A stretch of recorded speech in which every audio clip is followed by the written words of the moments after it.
নমস্কাৰ প্ৰিয় শ্ৰোতা দৰ্শক, মনটো যদি দুখ যন্ত্ৰণাৰে ভৰি আছে তেন্তে ভিডিঅ'টোৰ কথাখিনি শেষ পৰ্যন্ত মন দি এবাৰ শুনি চাওক, মনটো মুকলি হৈ যাব। আহকচোন বাৰু আজিৰ কথাখিনি আৰম্ভ কৰোঁ। জীৱনত যদি গৰ্বেৰে জীয়াই থাকিব বিচাৰিছে তেন্তে ভুলৰ বিৰোধিতা কৰি জীয়াই থাকিবলৈ শিকক। আনৰ চৰিত্ৰক সন্দেহ কৰাৰ আগতে এবাৰ নিজৰ চৰিত্ৰৰ ওপৰতো তীক্ষ্ণ দৃষ্টি নিক্ষেপ কৰক। কেতিয়াও আনৰ কাৰণে পাৰফেক্ট নহ'ব। যদি পাৰফেক্ট হ'ব বিচাৰিছে তেন্তে নিজৰ কাৰণে পাৰফেক্ট হওক। সমস্যাৰ সমুদ্ৰত ডুবি গৈছোঁ বুলি ভাবি আতংকিত নহ'ব। সৃষ্টিকৰ্তাৰ ওপৰত আস্থা ৰাখক। হয়তো তেওঁ আপোনাক তুলি ধৰিব, নহ'লে আপোনাক সাঁতুৰিবলৈ শিকাব। আপুনি যদি জীৱনত সুখী হৈ থাকিব বিচাৰিছে, মানুহৰ কথা হৃদয়ত লোৱা বন্ধ কৰক। জীৱন হৈছে আগুৱাই যোৱাৰ নাম, থমকি ৰোৱাৰ নহয়। আগতে মানুহে মিছা মাতিবলৈ ভয় কৰিছিল পাপ হয় বুলি, আৰু এতিয়া মানুহে সঁচা ক'বলৈ ভয় কৰে বিপদ বাঢ়ে বুলি।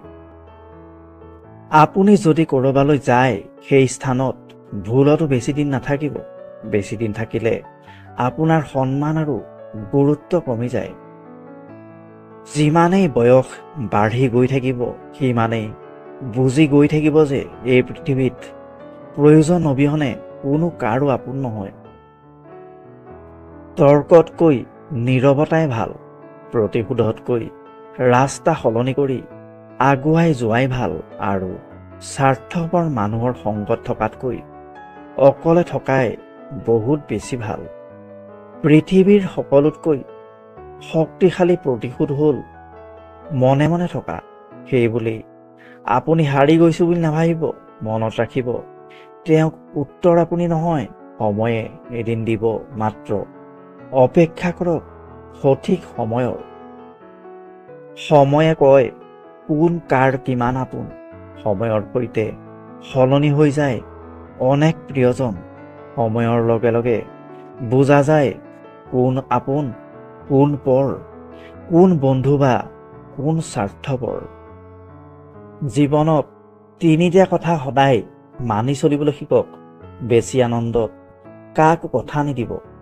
খং উঠাৰ সময়ত কাকো উত্তৰ নিদিব। দুখৰ সময়ত কোনো সিদ্ধান্ত নল'ব। যেতিয়া আপুনি বহুত বেছি চিন্তাত পৰিব, তেতিয়া ধৈৰ্য ধৰিব।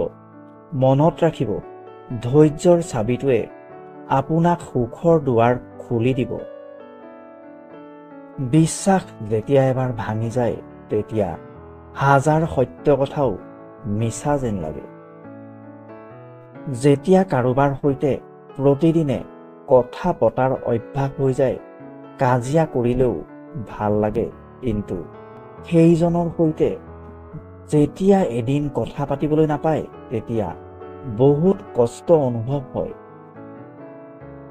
যিমানেই দামী খাদ্য নহওক কিয়, পচি গ'লে যিদৰে তাৰ কোনো মূল্য নাথাকে, ঠিক সেইদৰে এজন মানুহ যিমানেই শিক্ষিত নহওক কিয়, মনুষ্যত্ব নাথাকিলে সেই শিক্ষাৰো কোনো মূল্য নাথাকে।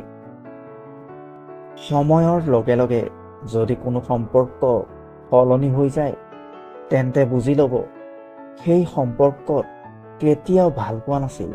সেই সম্পৰ্কত যদি কিবা আছিল, সেয়া কেৱল প্ৰয়োজনহে। যদি আপুনি শুদ্ধ, তেন্তে কাকো একো প্ৰমাণ দিবলৈ চেষ্টা নকৰিব। কেৱল সত্যত থাকক। এদিন সময় আপোনাৰ সাক্ষী হ'ব। অপবাদৰ ধাৰ ইমানেই তীক্ষ্ণ যে ই তেজৰ সম্পৰ্কৰ বান্ধোনো ছিঙি পেলায়। ক্ষমতা আৰু শক্তি সদায় নাথাকে। সেইবাবে আমি সকলোৱে ক্ষমতাৰ অপব্যৱহাৰ নকৰি সৎ ব্যৱহাৰ কৰা উচিত।